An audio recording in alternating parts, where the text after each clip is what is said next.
Rüschlikon, a tiny village on the outskirts of Zurich and one of the richest communities in Switzerland. Real estate prices are booming, unemployment virtually non-existent, and social problems are few and rare. Or as the mayor puts it, Rüschlikon is a wealthy community, but they say, of course, you can be rich, but please don't show it. One of the 5,300 villagers of Rüschlikon is Ivan Glassenberg, CEO of the commodity giant Glencore. Last year, his company went public, earning him more than $8.8 billion overnight. The next thing was surprising because we got a phone call from the tax office of the canton. They said, please be prepared to have a bank account that can accept 360 million of Swiss francs. The tax revenues from Ivan Glassenberg alone produced a surplus of more than 50 million Swiss francs. So the mayor decided to lower the taxes. We proposed to reduce it by 7%. But then trouble began. Meet Peter Kaddish and his wife Anna-Maria. Ja, die Gemeinde wollte die Steuern 7% senken. Und wir haben dann einen Vorschlag gemacht, nur 5% zu senken. Also es ist eigentlich eine kleine Nuance. Es sind doch allerdings dann, diese 2% sind doch 1 Million Schweizer Franken. The million Swiss francs was supposed to be used to help poor communities in Africa impacted by Glencore operations. Man wünschte, dass dieses Geld zurückgegeben wird, dass dieses Geld in die Entwicklungshilfe fließt, dieses Geld eigentlich dahin fließt, wo es erwirtschaftet wurde von den einzelnen Arbeitern im Rohstoffhandel. In keeping with the Swiss system of direct democracy, the villagers gathered for a town hall meeting. That was a flux of people coming to our meeting room, and we said, oh, okay, maybe our 280 seats that are available will not be enough. Many objected to Peter Kaddish's proposal. Some thought it was unfair to Ivan Glassenberg. Ich finde das eine bodenlose Frechheit. Wir tun da jemanden verurteilen in dieser Gemeinde. Vor 2 Jahren hat man ihn aufgenommen. Man hat den Geldsäger gerne angenommen. Und jetzt tut man ihn so an den Pranger stellen. When the time came to vote, Danke, gegen mir. The outcome was obvious. Almost everyone wanted to keep the money in Rüschlikon. The council had never to interfere or to defend our own proposal. So that were the people that took it to their own. Eigentlich das Extremste war meiner Ansicht nach, dass die Leute, die hier leben, dass man zu wenig weiß, was auf dieser Welt passiert und dass man aber trotzdem sehr stark betroffen ist. Man ist ebenso betroffen wie auf der anderen Seite die Leute, die darunter leiden. Also wir leiden nicht, weil wir viel Geld bekommen, aber wir sind auch betroffen.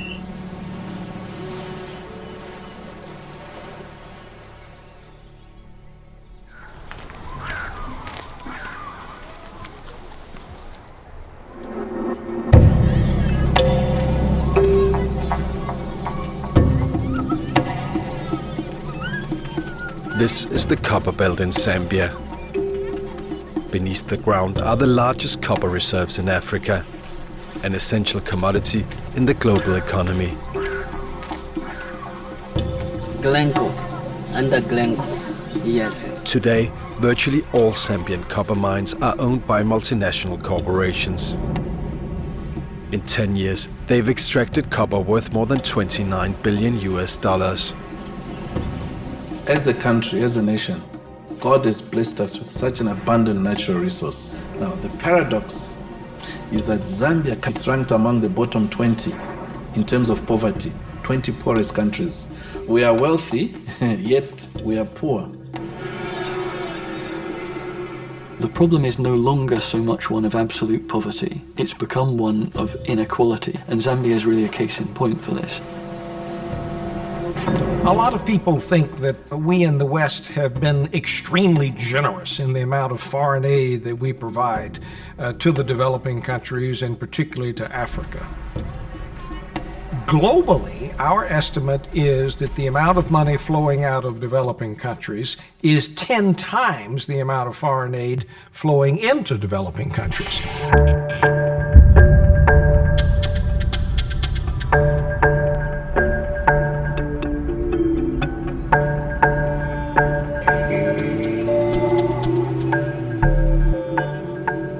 I've come to Zambia to find out why this country, with its enormous wealth of natural resources, is still among the poorest in the world. Why the boom in copper prices has not reduced poverty. The same question many Zambians asked themselves in the latest election.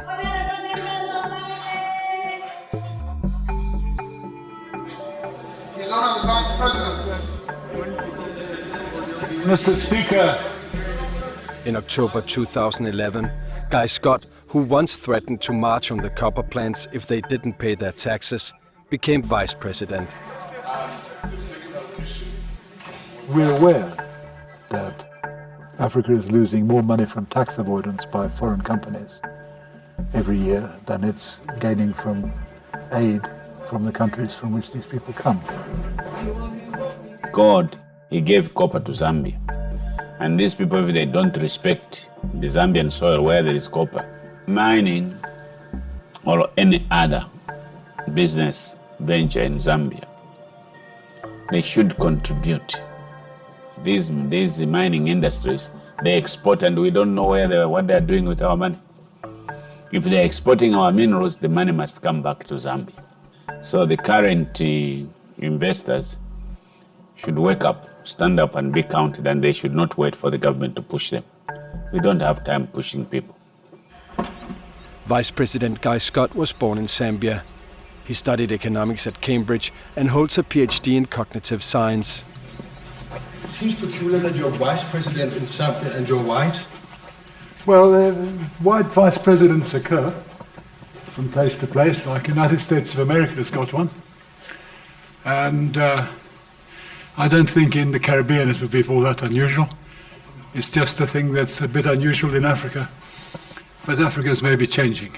I'm a Zambian nationalist, why not? What else would I be? Well, a colonial farmer exploiting Zambia? No, I think colonial farmers don't have any votes anyway, even if I wanted to stand on their ticket. And there are very few farmers here, white farmers. No, but you understand the question, I guess. I mean, it is from. Yeah, normally a white politician in an African country will be representing white minority interests. That's not the case here. I'm regarded as pro-poor, pro-unemployed, the ordinary people of the earth.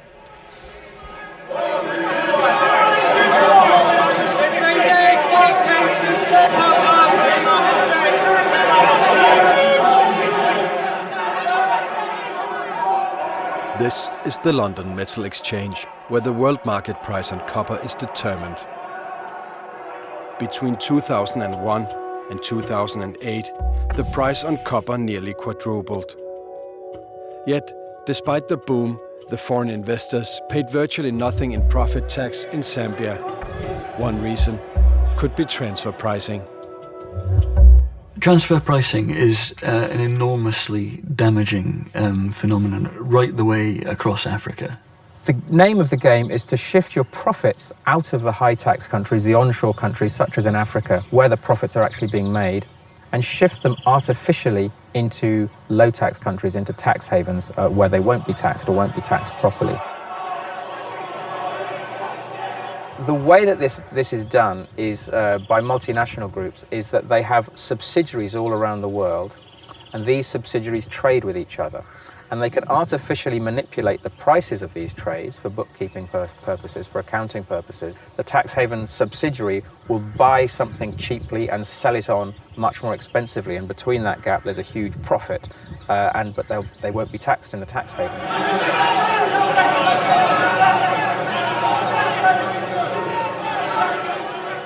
Much Zambian copper is not traded on the open market, but bought and sold internally within the same multinational corporations. 25 doing April, May, 25 running April, May.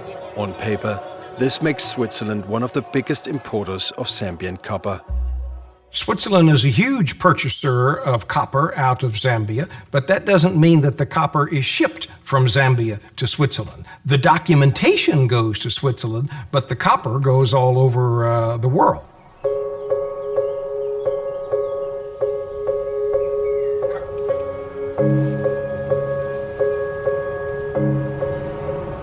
Only a 30-minute drive from Rüschlikon is the headquarters of Glencore, owner of one of the biggest mining operations in Zambia. This is where Ivan Glasenberg works. Glasenberg is the CEO of Glencore and owns 15% of its shares. And on my right, Mr. Ivan Glasenberg, our esteemed CEO. It has been a very exciting period for the group. Glencore is the world's largest integrated commodities trader, with a yearly turnover on more than 180 billion US dollars, more than 8 times the gross national product of Zambia. Glencore controls Mopani copper mines in Zambia through a 73% stake. All copper produced by Mopani is sold internally to Glencore in Switzerland. Despite its size, Glencore is virtually unknown to the public. In 2011, attorneys for Glencore warned news organisations in the UK that Glencore executives are extremely private individuals, and any reports about their homes or private lives could pose a security risk. Your company is a major investor in the developing world.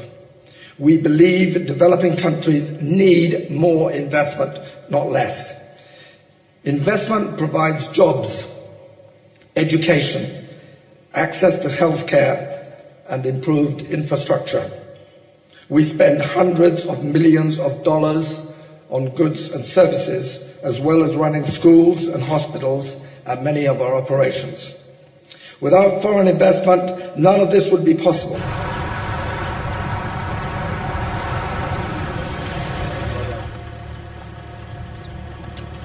Part of Glencore's Zambian operations have been suspended by the environmental authorities.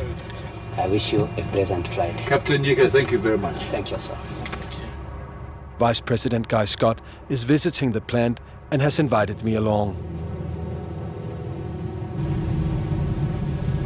Residents have complained that mist containing diluted acid is drifting from the plant to their homes. This looks like something out of a bondage and discipline kit. If we carry on touring the mines like this, we'll get everything that we need for it. No, just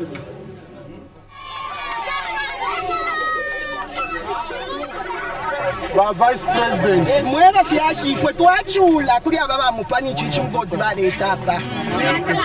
Obviously, the standards are pretty loose. On the excuse, of course, always that if you make us spend a lot of money on anti-pollution measures, then we won't have any to spend on making more money out of copper. At the plant, I meet with the chairman of Mopani copper mines. When I ask him about the suspension, he seems perplexed. Well, I don't know. We are good corporate citizens. We are open in our business. We are very frank when we deal with all outsiders, with all authorities that visit us. We open our books. We don't understand. In this particular case, the action by Zema was completely surprising. So we would like to find out why they took that action. We have challenged them on that issue, and we're expecting a response from them. After further safety measures were installed, the operation was allowed to reopen. This is not the first time the plant has come to the attention of the Zambian authorities. In 2005, acid spills from the plant contaminated drinking water in a nearby township. In 2008, a similar accident occurred, sending hundreds of residents to hospital. Well, I mean, there were stages when people in towns were turning on their taps and blue water was running out. that had been created by pumping sulfuric acid into the subsoil. And this was leaking into the town water supply, and everyone was turning green, blue. We received about 400 patients with complications of vomiting, abdominal pains. We managed them. Yeah, but it was clear that it was due to the water contamination that came from there. Supported by a $50 million loan from the EU's European Investment Bank, Glencore has doubled the production capacity at Mopani. The production of copper also emits high volumes of sulfuric dioxide and dust. Sulfur emissions can cause respiratory diseases and create acid rain that destroys vegetation.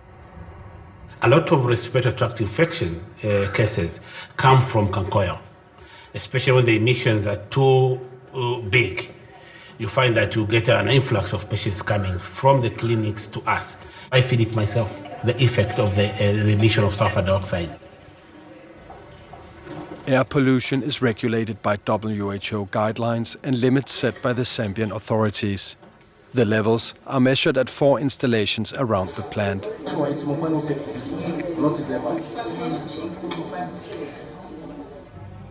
The numbers are collected by Mopani officials and not made public. According to environmental groups and local residents, the undisclosed numbers prove that the pollution far exceeds both national and international standards. The air tests that have been done by themselves, but also by other independent companies, have showed that we have as much as 1,000 times more emission of undesirable impurities than required by WHO, the World Health Organization. We wake up, all of us, in the night, and also we start coughing together with the children. We didn't even sleep. We just continue coughing. If there is bit and this, the bad air comes.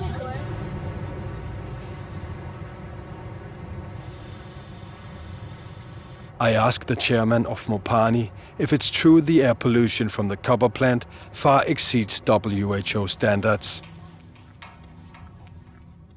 The reference point is the Zambia Environmental Management Agency, and we operate within the terms set by the Zambia Environmental Management Agency. We and licenses of all our operations are within those terms. So the statement by the NGO, I cannot comment on it. I would suggest that in fact we refer them to the Zambia Environmental Management Agency. So it's false. It's not 100-fold above the, sometimes 1,000-fold above the WHO standards in air pollution out there. Well, what we're saying is that we operate within what the Zambia Environmental Management Agency stipulates, within the licenses that they stipulate, and we abide by those. So if other people do have evidence of something else, I would suggest that they contact the Zambia Environmental Management Agency, who are the authority to investigate any concerns that the public may raise.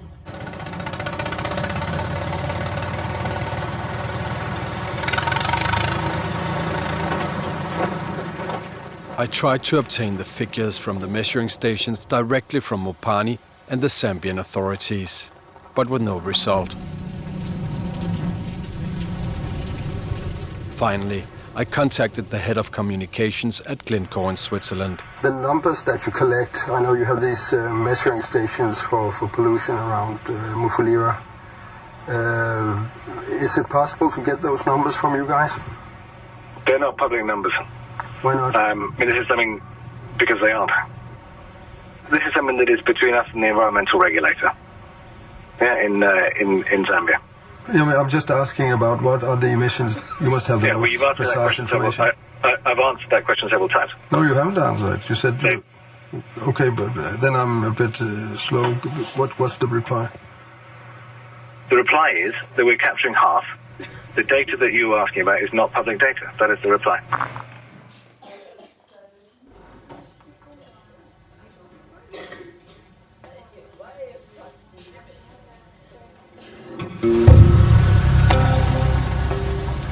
To understand Glencore's business practices, I've decided to look into its past. Glencore was founded in 1974 by American businessman Mark Rich and initially called Mark Rich & Co. AG.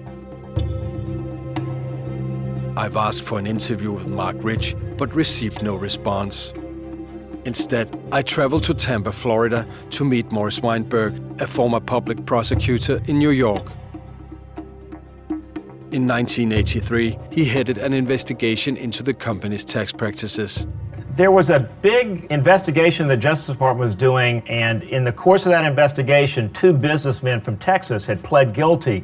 And in the course of pleading guilty, they said, hey, there's something we can tell you about some guy named Mark Rich. And they explained to us that they had created with Mark Rich phony deals, making it appear that they had bought some foreign oil from one of Mark Rich's companies and then sold it to another company that turned out to be a Mark Rich company, and by that sold it at a loss, and that by doing that they had literally laundered, sent offshore close to $100 million in only about a 6 or 7 month period. You know, from a trial perspective, if we ever tried it, we had all we needed. During the course of the investigation, we had learned about a series of transactions that Mark Rich had orchestrated with Iran. He arranged for the Iranians to get weapons, basically, in exchange for oil. And so we indicted him for trading with the enemy. The company and its CEO, Mark Rich, were indicted for tax evasion, tax fraud, and trading illegally with Iran during the hostage crisis.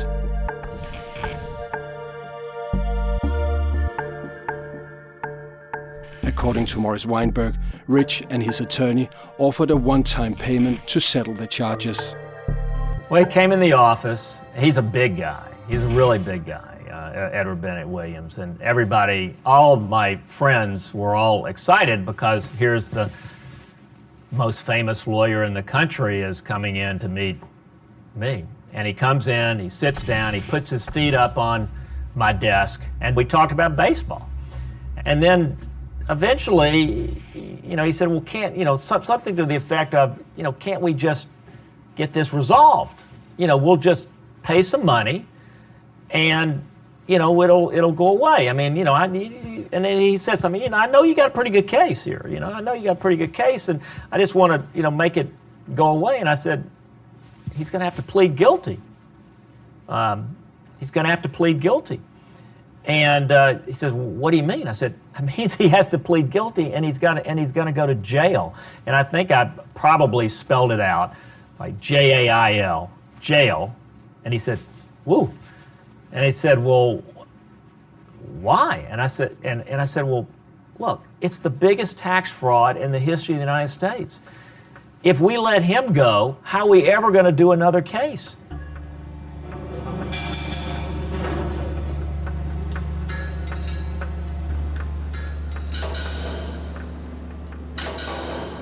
The Zambian copper mines were privatized and sold to foreign investors in 2000.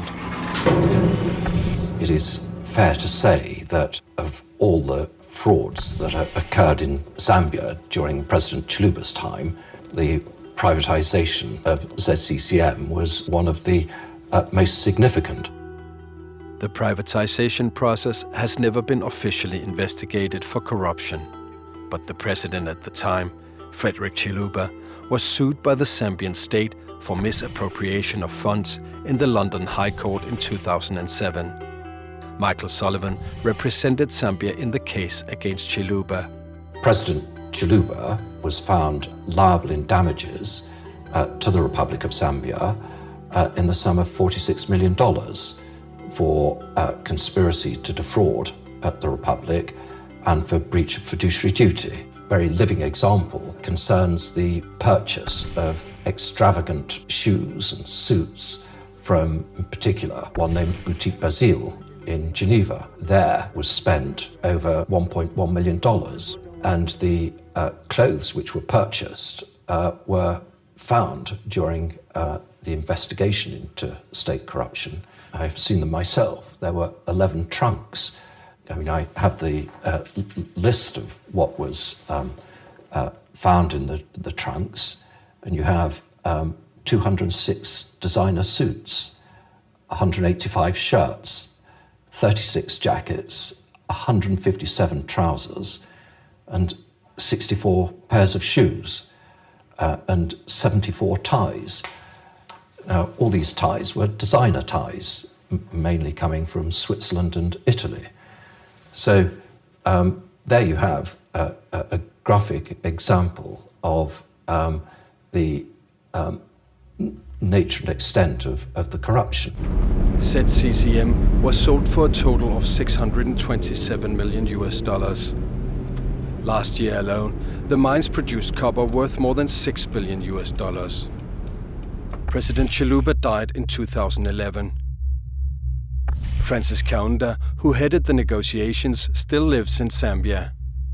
In 2008, he was sentenced to 2 years in prison for corruption relating to the privatization of ZCCM. For half a year, I tried to get an interview. So you would want a payment for the interview? Yes, I would charge for it. When I declined to pay, our communication ended. Forget it. I just want you to have the opportunity because we talked. Forget it. You don't. What opportunity? Can I please say something? Sorry. I would just. Forget it. I'm sorry. Okay. Any right-thinking Zambian, anybody, could see that what was being agreed was not transparent. Information is very important, and knowledge based on information is very important. The state, represented by very bribed, ignorant politicians at the very top, could not legitimately act as negotiators for Zambia.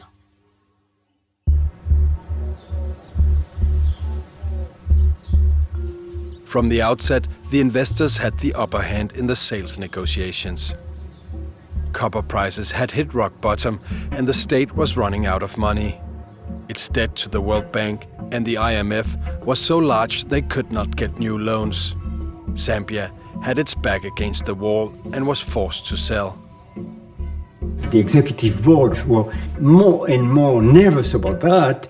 So the board let me with no initiative but to get the money back and not to extend more credit to that country if we are not repaid or if we don't invent a scheme to be repaid.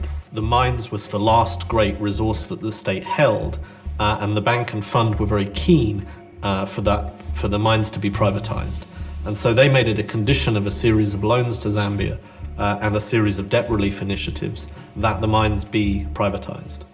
Hello once again and welcome to privatization. Government appears to be committed. We will ensure as government that not only do we keep the promises, but we work as responsibly as possible to ensure that we succeed.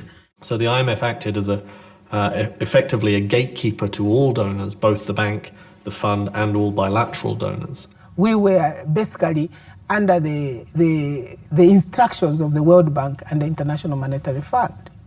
The IMF itself has never imposed a privatization, possibly in some very limited cases, but not in the case of Zambia.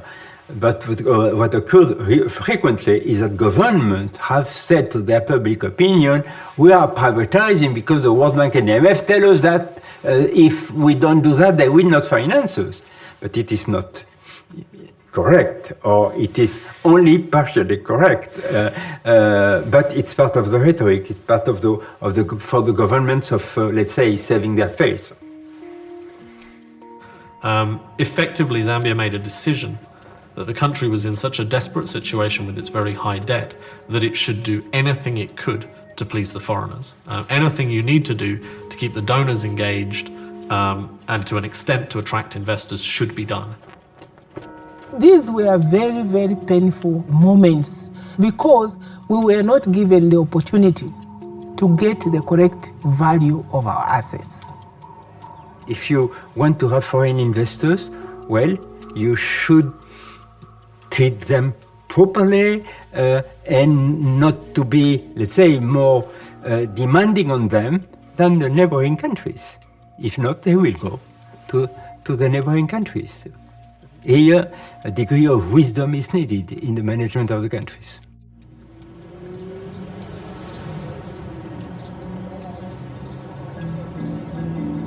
Today, the privatization of the copper mines, combined with the boom in prices, has revitalized the mining sector. Yet despite economic growth, unemployment remains largely unchanged. With more than 64% of the population living below the poverty line, Zambia is more than ever desperate to attract foreign investment, hoping this will create new jobs. Since we came to power, which is only 6 months ago, something like 150,000 people have been dumped on the jobs market. And we certainly haven't created 150,000 jobs in the 6 months that we've been in power. For the investment park. Is that right? 说这次代表团来主要是为了这个合作区的这个发展，是不是这样的？是的。Yes, Your Honor. More than for the mine. That's just clarifying. 不光是矿山，而且是合作区。 I'm sorry about the Minister of Commerce. I couldn't track him down. Every speech, every pamphlet, every newspaper story talks about we owe the youth jobs. Unemployment, unemployment, unemployment. And you just can't escape it. And even the opposition now, the ones who were in government for 20 years, are now trying to tell us that we have failed because we haven't managed to create 1 million jobs or whatever it is. The foreign mining companies go a certain way towards that. And they'd go a lot further if they paid their tax. Aren't you? You read my lips, I didn't say they're not paying tax. But if they were to pay more tax, it will go a very long way to indirectly creating jobs. Through our investment, we also want to make our due contributions to the deepening of friendship between China and Zambia. And we also want to see the friendship between the people of the two countries can be deepened through our investment, because we can understand each other much better through our investment here. Thank you very much for coming. Thank you very much for organizing the lunch. We need Chinese lunch in Zambia more often. Our priorities in Zambia are jobs. Jobs and more jobs, and taxation revenue. Because to provide decent living for the majority of Zambians, we have to find them something worthwhile to do. And we also have to be able to provide them with social services such as free education to secondary level, and to supply them with medical services. But all that takes money. And thank you for coming along to supply the money. So our friendship, I believe, is a genuine friendship, but is based on material results. Your Honor, we have a small request. My colleagues want to take a photo with you. We don't know whether it is permitted.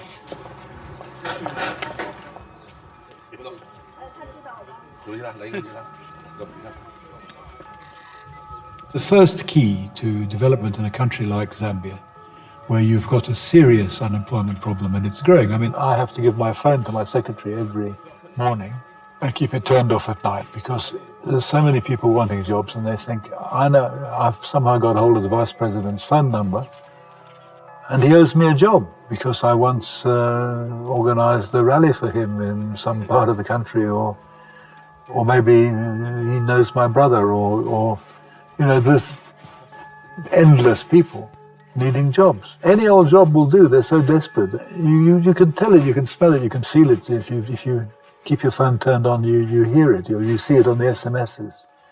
Come in the whole time. I want a job, I want a job, I want a job. Thank you very much. Thank you. Long life for you. Well, you too. We might as well both enjoy.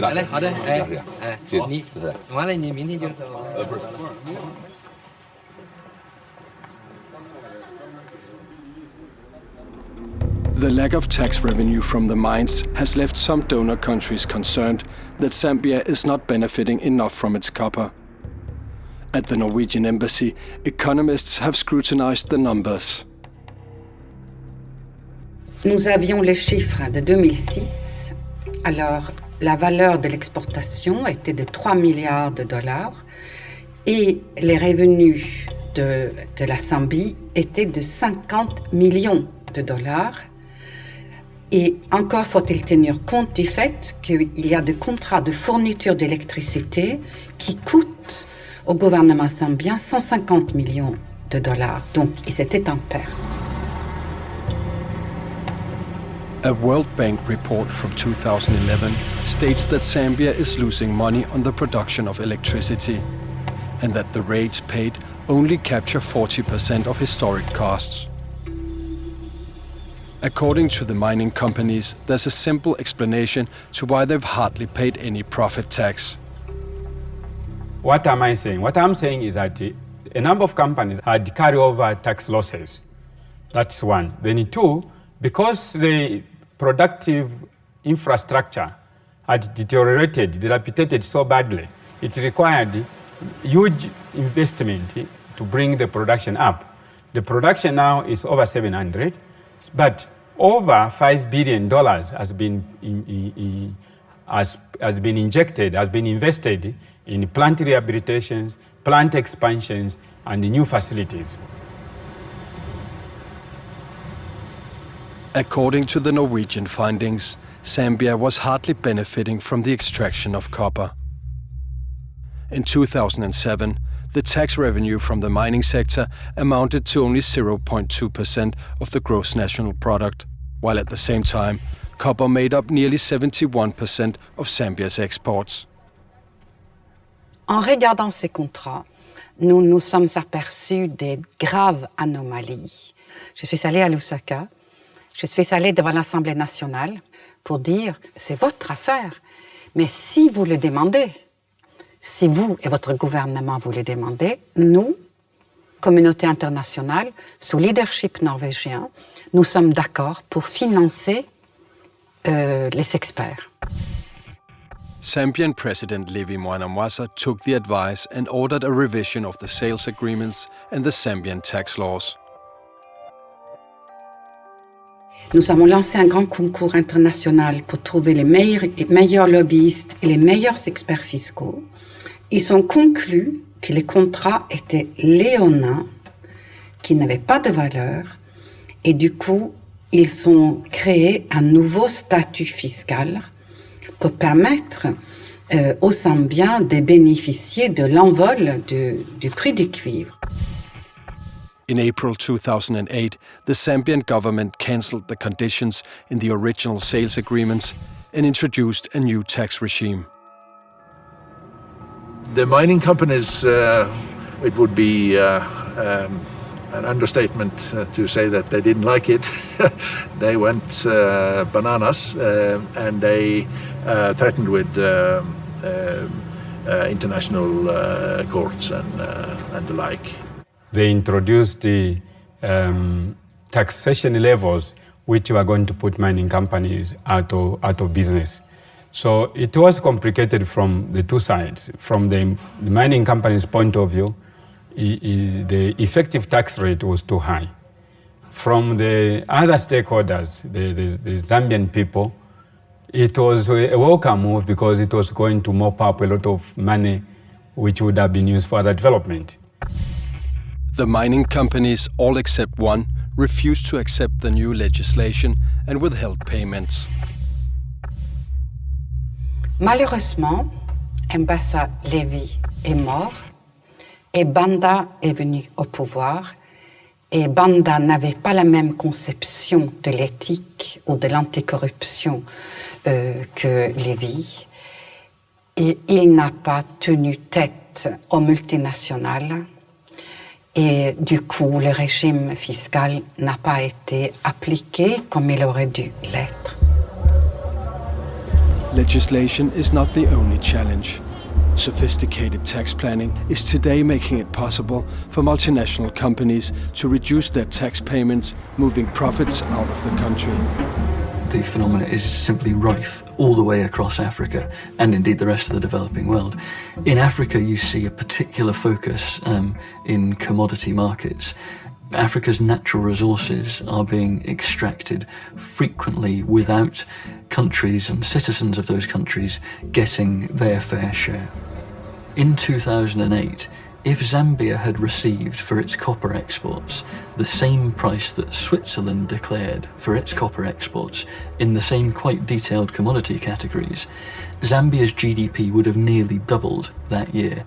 And this is in a country where something like 80% of people are living on less than $2 a day. The impact of GDP potentially being $25 billion rather than $14 billion could have been enormous on development. We in the Western countries have created the mechanisms by which this money flows, and it flows into our own coffers, and therefore we have as much responsibility as the poorer countries to try to curtail this phenomenon.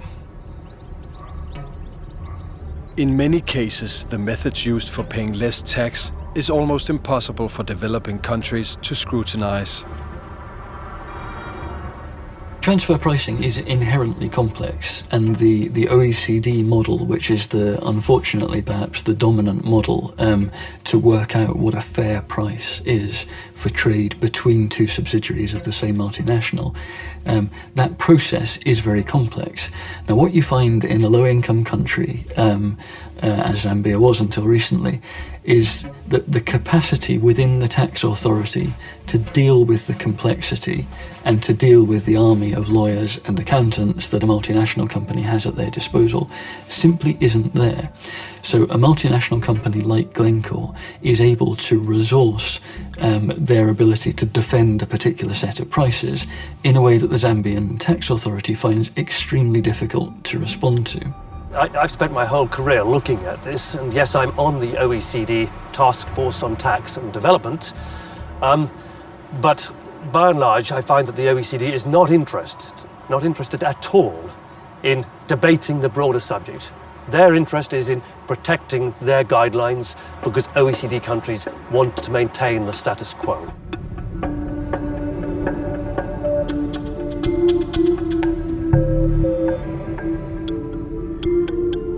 Glencore's history of legal problems are remarkable. In 1983, the company's founder, Mark Rich, fled the United States to avoid jail.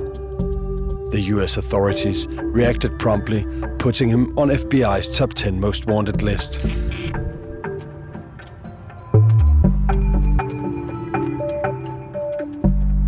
He decided he didn't want to go to jail. He felt like he was above the law, and therefore he was going to do he had more money than anybody, and he was going to do everything he could to try to beat this. Mark Rich, because of his flight from the United States, became the most wanted white-collar criminal in American history. Switzerland refused to extradite him to the US, but he risked apprehension every time he set foot outside of Switzerland. Rich tried a different tack. He hired then President Bill Clinton's former White House counsel Jack Quinn to secure a pardon for him. His wife Denise Rich was responsible for providing more than $1 million to the Democratic Party. She also donated an undisclosed amount to the Clinton Presidential Library. Among others, Israeli Prime Minister Ehud Barak, as well as the King of Spain, personally telephoned President Clinton, encouraging him to grant Mark Rich a presidential pardon. I'm a Democrat. I grew up in Tennessee. I worked for Al Gore's father. Al Gore himself was an old friend. We'd gone to law school together, and I was devastated by what had happened in Bush Gore. And so one of the worst days of my life, really, was the inauguration of George Bush. And so I don't want to have anything to do with the inauguration. I'm sitting at home and I get a call, telephone call, and it's Michael Isikoff, who's a well-known reporter who I knew somewhat. And he says, "What'd you think about the pardon?" And I said, "What, Milken? Milken got, because the publicity is that Milken was," and he said, no, Mark Rich. And I said, I cursed. I said, "No effing way." And he said, "No, Mark Rich." I said, "Well, what about Pinky Green?" He said, "Who's Pinky Green?" I said, "Well, that's his partner. Did he get pardoned too?" And he goes down the list. You could hear, he said, "Yeah, he got pardoned too." I said, "Good Lord." I was in Paris, working in Paris when the pardon was published, and I wasn't surprised. I was a little bit shell-shocked on how blatant it had been carried out. I thought it would have been done with a little bit more panache.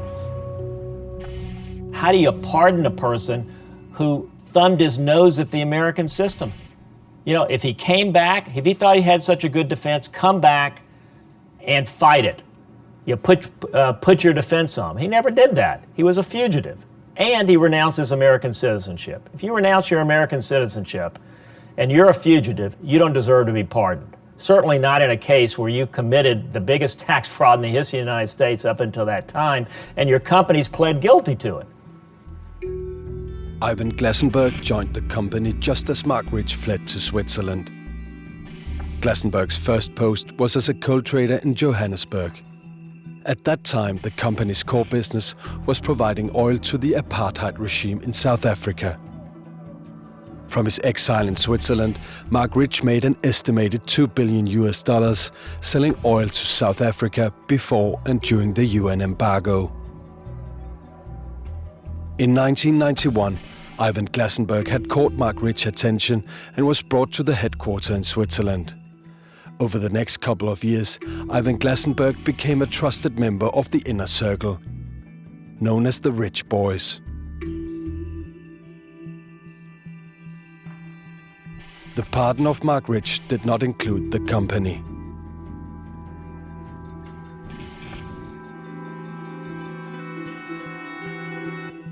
The companies pled guilty, and it was signed, sealed, and delivered. And when we were in court, when this happened, it was like a closing, because the way in which the monies were paid included Mark Rich selling his interest in 20th Century Fox and some oil wells and stuff, which generated cash that was then delivered to us to satisfy the $200 million. We were all collected in a back room in the court, signing papers like a closing is really what it was. And then, that was it. Case was over. 1 year after his flight, the company Mark Rich & Co. pled guilty to tax fraud. They did act like, from day one, that they were above the law. Every time I turned around, his company and people for his company were cheating and were breaking the law, whether it was doing a midnight sale that was bogus, or trying to secrete documents out of the United States, or cheating on taxes, or making up phony deals to launder money out of the United States, or doing deals with the Iranians when they were prohibited. Whatever it was, he was cheating. In 1994, Mark Rich stepped down as CEO and sold his shares to the management. The company was renamed Glencore. In 2004, Ivan Glassenberg took over. Today, Chairman Simon Murray assures that Glencore is involved in no illegal activities. Our position on the issues of bribery and corruption is clear. Offering, paying, authorizing, soliciting or accepting bribes is totally unacceptable to Glencore. At the time Simon Murray made these assurances to the shareholders, Glencore's grain division and 2 of its employees were standing trial in a Belgian court, charged with bribing a European Union official. Please don't feel. Everything is presumed innocent. We don't lie. For 2 years, Glencore had supplied EU official Carol Bruce with cash, travel, and a free phone. All in exchange for inside information. Information Glencore used to secure EU export refunds. A lucrative arrangement, making millions for Glencore. On June 27, 2012, Glencore's grain division was found guilty and fined €500,000. Glencore has appealed and declines to comment. Glencore has full oversight of its tax practices and fully adheres to all its tax obligations in line with the laws in the countries and the territories in which we operate.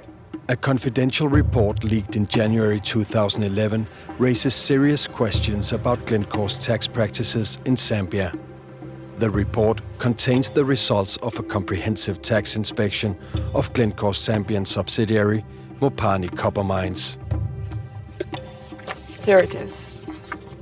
I got a brown envelope in my email, it's here. And it was a very simple envelope, nothing specified on it, just my address. Inside there was a pilot audit of the Mopani copper mine. Who sent it to you? I don't know. You don't know who sent it to you? No, I don't know because I think that it wasn't meant to be public.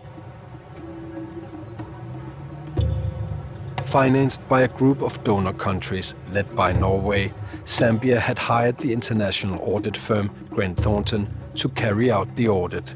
Pas simplement la sous-facturation, la manipulation des résultats, il y avait aussi le fait que des pans entiers qui auraient dû figurer dans le chiffre d'affaires étaient complètement occultés. The purpose of the audit was to establish if Mopani's tax payments for 2006 and 2007 had been correct. The auditors found strong indications of transfer pricing and noted that prices seemed to be determined by the parent company, i.e. the purchaser. This, concludes the auditors, was not in accordance with the arm's length principle. In other words, Glencore in Switzerland appeared to have been manipulating copper prices and as a result reduced its tax bill in Zambia. That situation is not correct. We deal with Glencore at arm's length and we are paid at prices that relate to the London Metal Exchange. Based on the findings, the auditors concluded that Glencore had traded with its subsidiary in breach of the OECD's arm's length principle and that this should have an impact on the tax assessments for the period under review. It was a report that contained issues that were not factual. That report was a desktop report. It had a fundamental flaw in the sense that the auditors did not familiarize themselves with the chain of production. According to the auditors, Mopani had resisted the audit at every stage and did not appear to be concerned of any sanctions that might come. If a similar audit report had been carried out for the tax authority in the UK, for example, then I think you would very quickly have seen, as a first step, I think you would have seen a threat of proceedings simply on the grounds of non-cooperation, even before we start looking at the potential for redress, given the apparent scale of distortion in the way that the mine has been operated. We were very cooperative to Grant Thornton and ZRA. In fact, at the end of the audit, we received a letter from ZRA commending Mopani for being so cooperative. After the report was leaked, the EU's European Investment Bank suspended any further loans to Glencore. In Zambia, the finance minister called for the company to pay what it owed, but Glencore has refused. One Zambian charity has reported Glencore to the OECD. Under the OECD, there is a complaints mechanism where you can actually file a complaint against a company for violating tax-related guidelines, which we did. So what has come out of that? Nothing, because Glencore refused, and the OECD said they can't do anything if one party does not want to cooperate. For 6 months, I've tried to get an interview with Ivan Glassenberg, but he has declined. In a written response to the audit, Glencore rejects all its findings. The issue remains unresolved.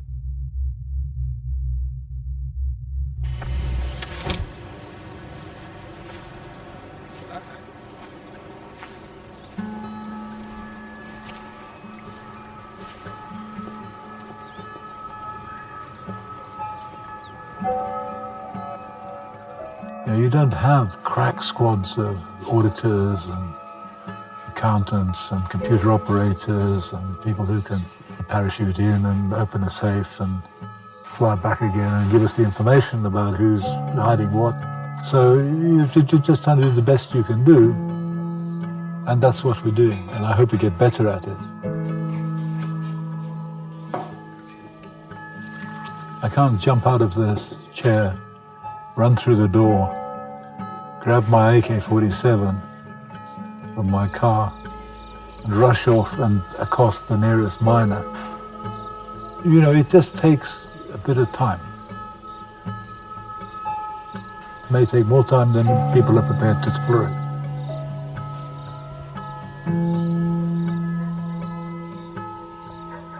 Zambia sold its copper at the worst possible time, on terms that made it difficult for the country to benefit from its own natural wealth. Today, the government is working to increase tax revenue from the mines. Revenue badly needed to pay for schools, healthcare, and to reduce poverty.